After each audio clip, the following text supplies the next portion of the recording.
Hi everyone, thank you for tuning into this webinar. This is webinar 7 of 8 webinars in this series, which is focusing on the Certificate for and Training Assessment. My name's Nick, and today we're going to be looking at recognition of prior learning and conducting valid assessments. Now, this webinar focuses a lot on the ASS 401 unit as well as the TA ASS 402 unit. So this information will be relevant to a couple of assessments that you might be completing. Whether you complete the assessment cluster or the ASS 401 units on its own, but it'll also be relevant to your TA ASS 402 assessments if that's what you need to complete. So the first half of this webinar will focus on RPL, so recognition of prior learning, and the second half will focus on conducting valid assessments for both formal and RPL measures.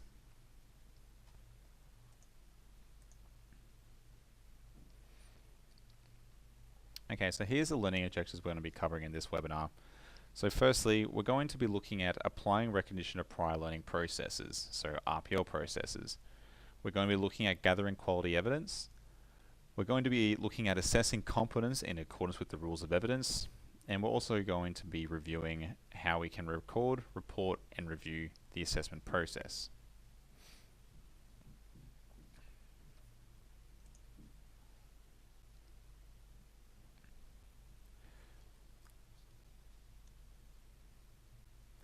Okay, so in the assessment cluster, you would have developed some formal assessment tools, which are used to measure the learner's competency. However, what happens if the learner has previous experience in the field? Chances are that they do not want to complete formal assessments when they can already demonstrate their prior learning. This would be a waste of time, money, and energy for both the learner and the RTO. Recognition of prior learning, or RPL for short, is the process of collecting sources of evidence from an RPL candidate for them to demonstrate their prior learning in achieving competency standards. It largely differs from a formal assessment, as discussed in the previous webinar, as it isn't necessarily developed using a tool, but rather based on what evidence the candidate can submit.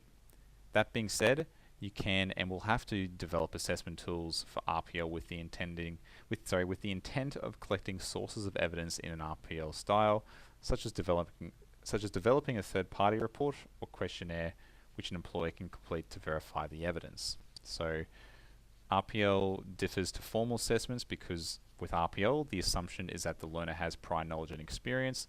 So instead of testing them formally, why don't we just gather evidence of their past experiences from the workplace so that they can prove they have the skills and knowledge to show evidence of the competency standards.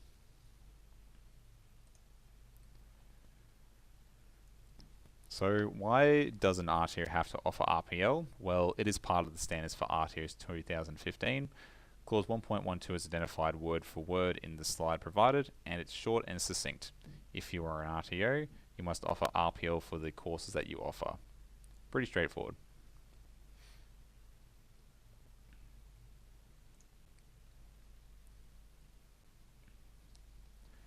So why should someone apply for RPL? Well, the reasons behind this standard are clear. Why should a learner who already performs competency standards within the workplace be asked to perform formal assessments for them to demonstrate that they can meet these benchmarks? For example, I already know how to write simple documents, but I don't want to complete the unit titled Write Simple Documents. To prove so, I can do this with other sources of evidence. So when we're looking at RPL, we're looking at more what's called indirect and supplementary types of evidence.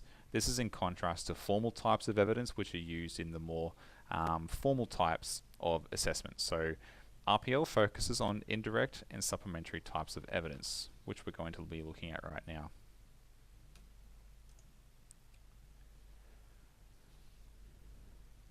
So what types of evidence could be submitted when applying for RPL? As you can see on the screen, there's indirect and supplementary types of evidence there. It's important to note that the evidence should be directly related to the unit or units of competency being applied for. Some RTOs might also specify which types of evidence they would like to obtain and which they would not use. For example, some RTOs might specifically want a portfolio of hard evidence. Further, as per the rules of evidence, it is strongly recommended that at least 2 different sources of evidence be collected to justify an RPL decision. In a practical scenario, when a learner applies for RPL for the Certificate 4 in Training and Assessment, we specify different types of minimum evidence requirements within our RPL kit. It is also essential to provide at least 2 different referrals who can verify the evidence. As such, we always require work samples and employee verification, and the RPL kit that's completed also contains a self-assessment checklist. Submitting a resume is also a good idea. However, please note that some sources are stronger than others. Anyone can create a resume regarding previous education and work history, but in combination with employee verification, it can strengthen the application. Likewise, the self-assessment checklist, if completed correctly, can shed light on certain areas the applicant knows they do not have evidence in. If a learner identifies themselves as being able to demonstrate the competency standards very well, then further investigation is required, as it does not prove anything on its own. So, if you told me right now that you could fly a light aircraft, I probably wouldn't believe you unless you backed it up with other evidence. It's the same principle that applies for all nationally recognized competency standards. So, if you tell me you can do something, prove it. By proving it, there's legal and ethical standards which are being adhered to. When it comes to formal training, which is as opposed to RPL, it's important to identify that some units can be direct credit transferred, and others might provide some evidence of achieving workplace standards, but might not cover all standards of the units for RPL. Credit transfers are very easy. If the unit code is the same or equivalent and meets the rules of currency, then a unit can be direct credit transferred across. Some RTOs such as ours require formal training documents to be witnessed and signed by authorized witness, such as the Justice of the Peace, in order to strengthen the validity of the formal training.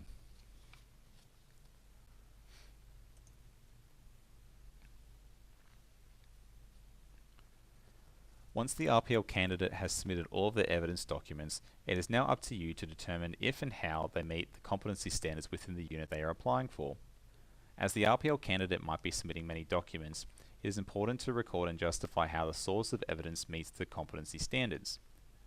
This is largely because there is no formal method of assessment, and RPL can be highly subjective, as chances are you have never seen their evidence documents before.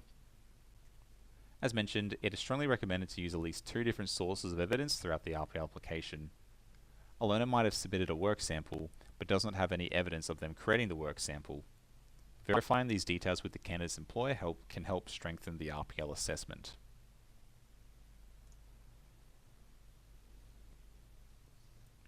If the RPL candidate is able to provide evidence of every competency standard within a unit, then they should be able to receive RPL for that unit.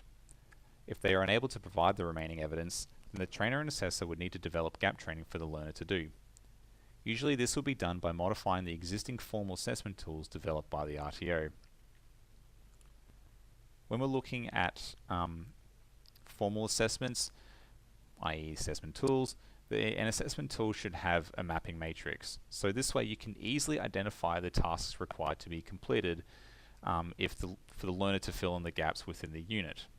So for example, say someone had applied for RPL for a particular unit, they didn't cover the entire unit, they covered a few criteria. If you had a written questionnaire which covered the competency standards for one of them, but was only relevant to question 6, then you would only require them to complete question 6. So what I'm saying here is the question might not have been covered through RPL measures. So as a trainer and assessor, we're saying, hey, you have to complete this question amongst others to fill in the gaps.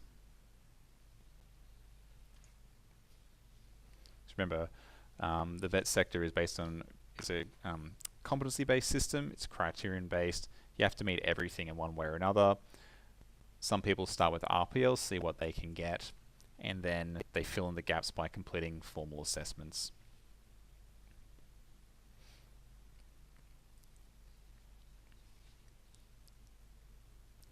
Okay, so that first section concerns mostly RPL. What we're going to be talking about now concerns your TA ASS 402 unit, where we're assessing competence. So we're going to be talking about both formal and RPL assessments for the remainder of this webinar. But now we've finished about RPL, we're now talking about how to assess competence. So now we've briefly spoken about the RPL processes, what about using formal assessment tools. You might recall the procedures involved in developing formal assessment tools, such as written questionnaires and observations, but now you need to use those tools for assessment. Recall that your assessment tools would have been developed with the competency standards in mind. The questions and required observations would have been mapped to the competency standards and would have been justified in a mapping matrix. Now that you have the assessment tool, you can now administer the assessment and assess a learner's work. On the surface, it is very straightforward. You should be using the assessor guide you developed, which contains all of the benchmark responses and sample answers to assess the learner's work. To clarify, a benchmark is the minimum expected performance of the learner to demonstrate competency in that criteria. If a learner has provided a response which is as good or better than your benchmark answer, then you should award them with a satisfactory result for that performance. If your assessment tool, for example, asks a learner to list at least 4 items and they only list 3 items, say in like a written questionnaire, then they are not meeting the minimum benchmark requirements. Ultimately, your assessment decisions should also come down to professional judgment. Look at the learner's response, look at the benchmark response, and look at the mapping matrix. Does the learner's performance, in accordance with the rules of evidence, demonstrate evidence of meeting the prescribed competency standard outlined in the unit of competency? This particularly relates to assessments with a lot of subjectivity, such as practical demonstrations or simulations.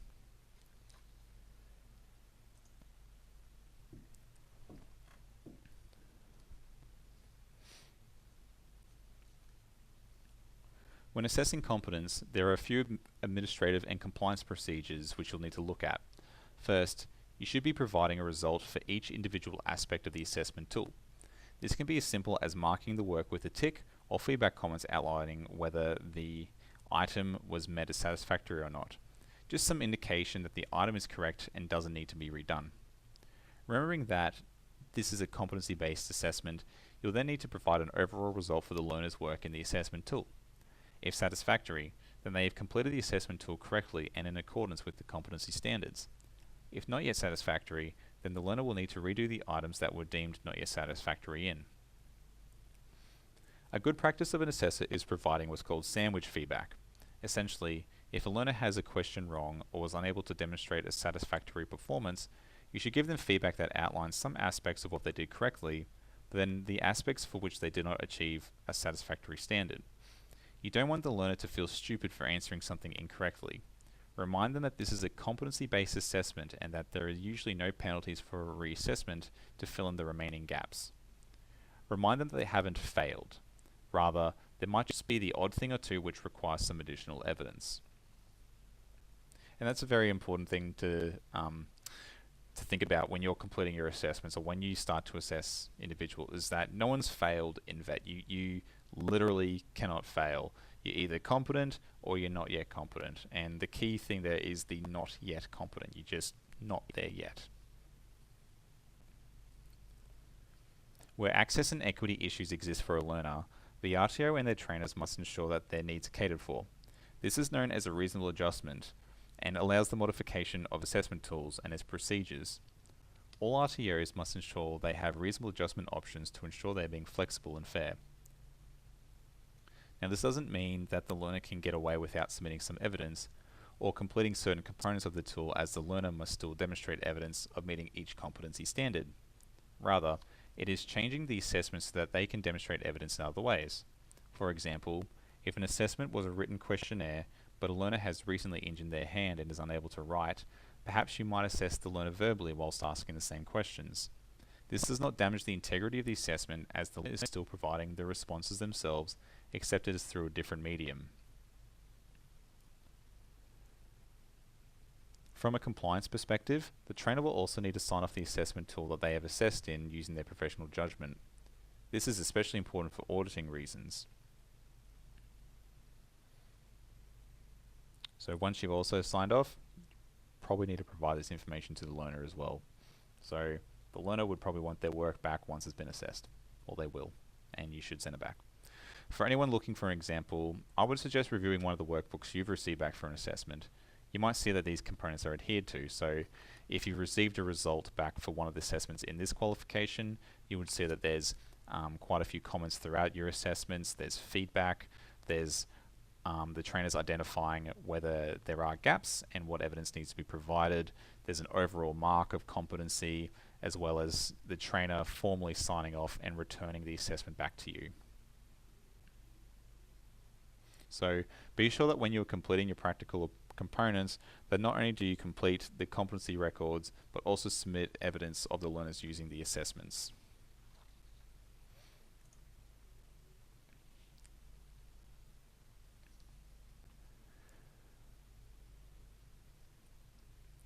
Once you have made a formal assessment decision, there are some administrative procedures which should be implemented. First, it is an ASCA requirement to retain all evidence of assessment records for 30 years. So this is a pretty long time, so it would be strongly suggested to invest in a few external hard drives to back up your data. Also need to implement access restrictions. Only relevant personnel should have access to the learner's results. Within the RTO, the assessor, manager, and administrative team should have access to the records to ensure other procedures are complied with, such as the administration team completing data entry. Externally, government authorities and, depending on the learner's assessment, their employer or employment can also have access to records, but would usually require some sort of disclosure statement from the learners allowing access. Remember that there is a Privacy Act which also needs to be followed. Security measures. So issues like plagiarism are unfortunately common in the educational institutions. Taking credit for another person's work is probably the worst thing you can do in a learning context. Schools, universities, and training organizations usually have severe penalties if plagiarism is detected between students, such as being expelled. An RTO must be vigilant in identifying plagiarism, as it has very severe implications and ramifications if it is not detected. For example, if you're awarding competency to a learner who had plagiarized the work from someone else, this clearly does not demonstrate their ability in meeting the competency standards. It's not authentic. If they went in to go into the workforce stating they could do something when they couldn't, that's just going to cause a lot of trouble down the track, which is why plagiarism is taken so seriously. RTOs can overcome some of these issues, such as conducting assessments which directly measure the learner's performance, such as via oral questioning or practical demonstrations. RTOs should also review and moderate trainer assessment procedures and decisions. Reviewing involves whether or not the trainer followed the assessor guide, checking that their comments were adequate and reasonable, and so on. Moderation focuses on the decisions the trainers make. Moderation is important to ensure consistency amongst the trainers within the RTO. In a perfect world, every trainer assesses a learner's work in the exact same way, even when provided an assessor guide. However, this is a dream which unfortunately just is not going to come true. The best thing an RTO can do is identify where the discrepancies are in a trainer's assessment decision and review them. This should be part of the RTO's review processes.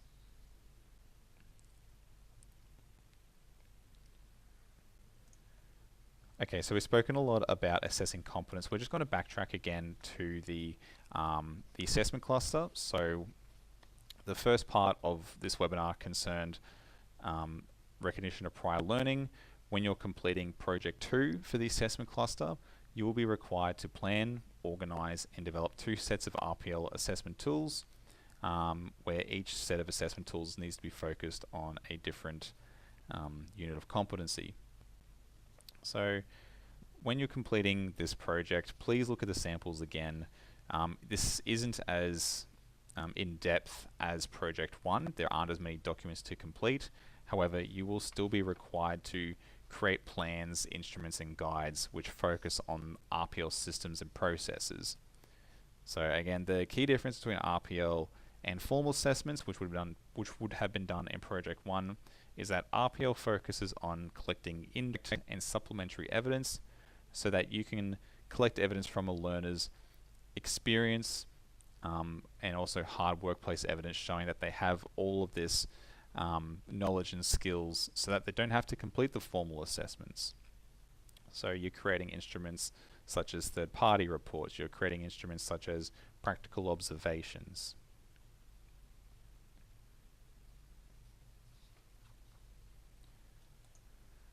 So here's a rundown of what will need to be sent through for Project 2 in ASS 401 and ASS 502. So each RPL tool will require an assessment plan. We'll also need evidence of the planning sessions. And again, there needs to be at least 2 different methods of collecting RPL evidence for each unit of competency. So that's why we need 4 RPL assessment instruments and 4 RPL assessor guides.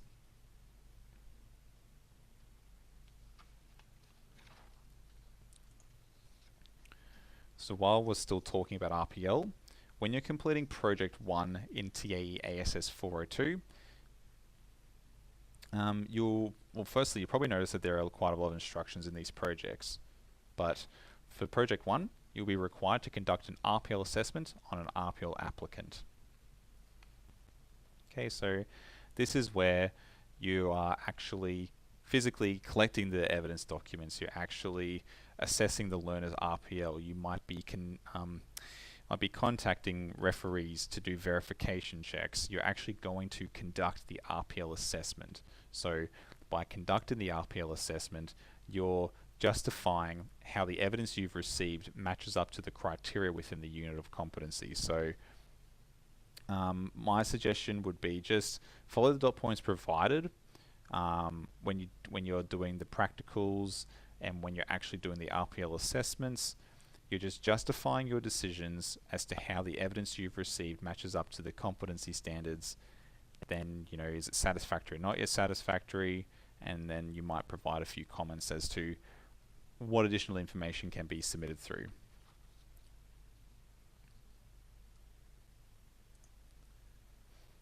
Alright, so here's what would need to be sent through for Project 1 in TAE ASS 402. So there'll need to be an RPL briefing session. So before you conduct an RPL assessment, you would be required to conduct like a mini interview with the RPL candidate. So the briefing session would cover what's going to happen in the RPL assessment. So you also need to send through the finalized assessment plan because you'll need to agree with the RPL candidate about the conditions in the plan. We'll also then require evidence of you conducting the RPL assessment. So what that means is if one of your assessments contains, say, a third-party report, then we would need evidence of a completed third-party report. So another example is if you're assessing someone for RPL and they have work samples, we would need evidence of what work samples they sent through as part of their RPL application. We would also require evidence of the completed RPL forms. Also need evidence of an RPL determination form, so that's your final outcome. The RPL determination form, that's justifying your decisions when you're assessing RPL. We'll also require an assessment outcome action plan and then evidence of reviewing the RPL assessment. So how did you go in the RPL assessment? What went well? What went wrong? What could you do better? Do you think you assessed the RPL candidate correctly in accordance with the rules of evidence and principles of assessment?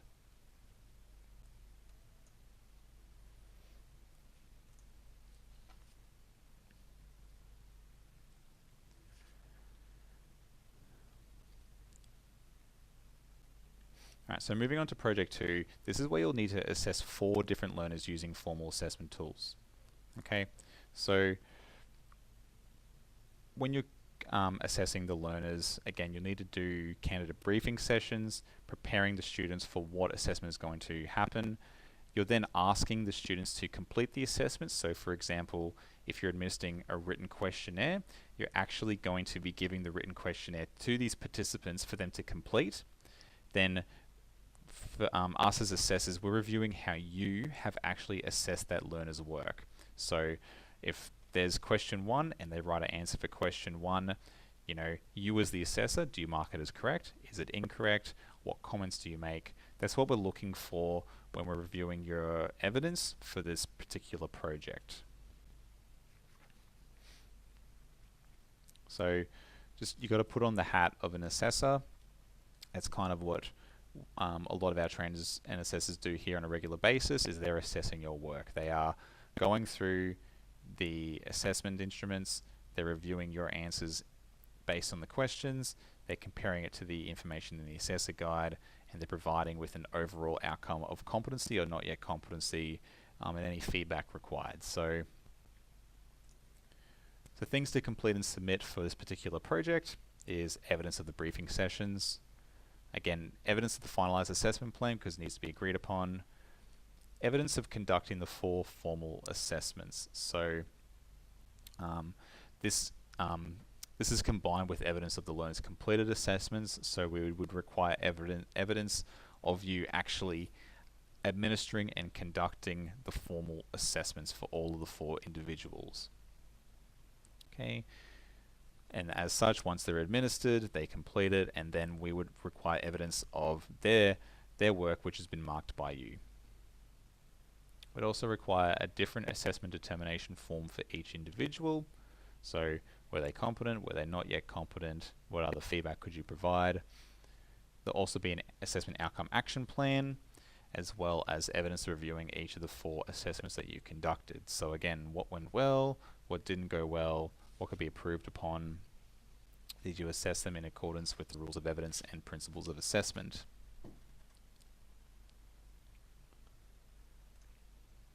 Okay, so thanks everyone for tuning into this webinar. If you have any questions, you can call the office on 1300 737 006. You can also email your trainer, or you can email trainer@ielec.edu.au. So just as a reminder, this webinar focuses on Project 2 within your assessment cluster and all of TAASS 402. So just keep that in mind when you're reviewing this webinar. If you have any questions, let us know, and all the best with the projects.